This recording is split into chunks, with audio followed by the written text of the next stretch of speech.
instead. And by that time, Joan was on the way, and she was born in February, after we got to Teesside in England in November. And there we had the great privilege of working with the Hans. And then the Bonnells came in. What kind of work did you do in Teesside? What was that?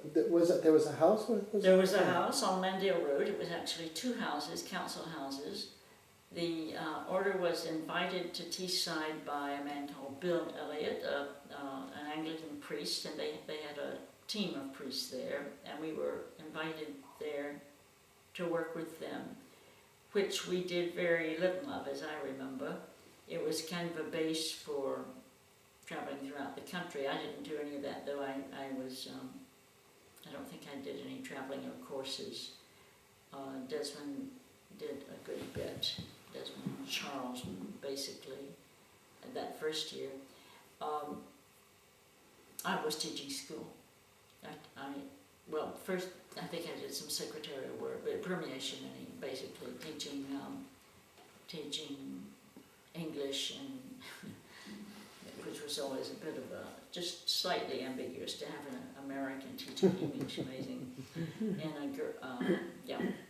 school. What were we doing?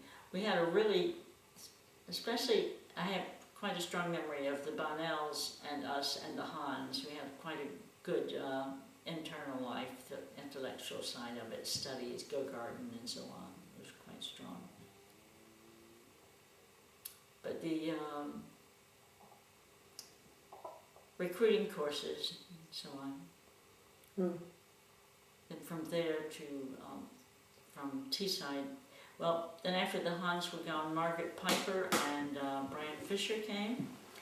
I have great memories of Brian Fisher playing his banjo for Joan, and I always felt she was quite, she was this 1-year-old child. She was quite lucky to have these, Margaret Piper reading her Aboriginal stories from Australia and Brian singing her songs. And we had a beautiful big pram we found, about a pram, a buggy, about so big. I can't tell you much more about what we did there, really.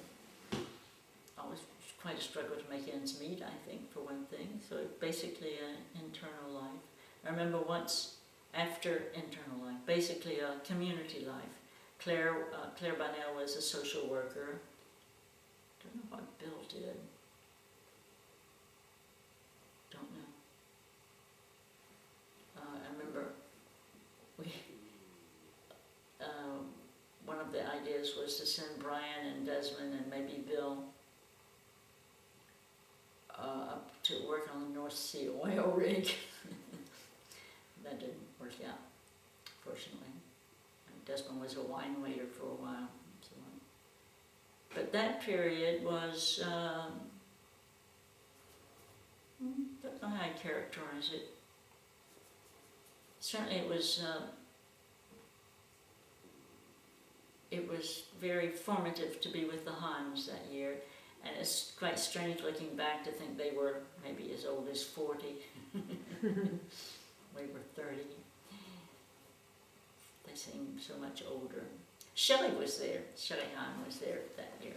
She was great. After that, we moved to Salford, outside Manchester, for a summer program. Lived in a cynical, disused religious house, which we were there for a while. I remember Rose Caswell, who was in Rose Hub, was a member of the community then, and I remember the birthday cake she made for Joan for her 2nd birthday, and she put English ladyfingers on it, what a ladyfinger, these long biscuits like that, and Smarties all over it. It was so nice.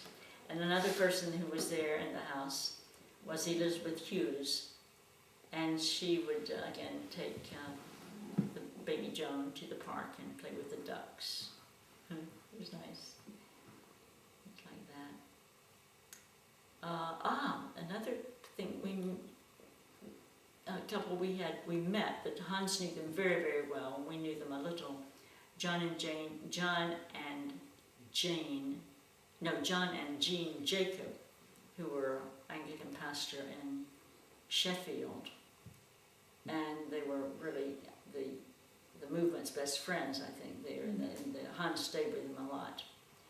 Then, lo and behold, a few years later, Desmond's mother here, who's a Catholic, went to the World Day of Prayer for the community, and Jane Jacob was there because they had moved to Wellington, which is not far from here, and she said, so she thought that, asked if Mrs. Avery knew Desmond Avery, and they became friends. And then when we had a chance to move back to England, one of the things that drew me the most to moving here rather than someplace else was we'd be near the Jacobs, but in the meantime they had moved away and Jean died. But that's kind of a connections, these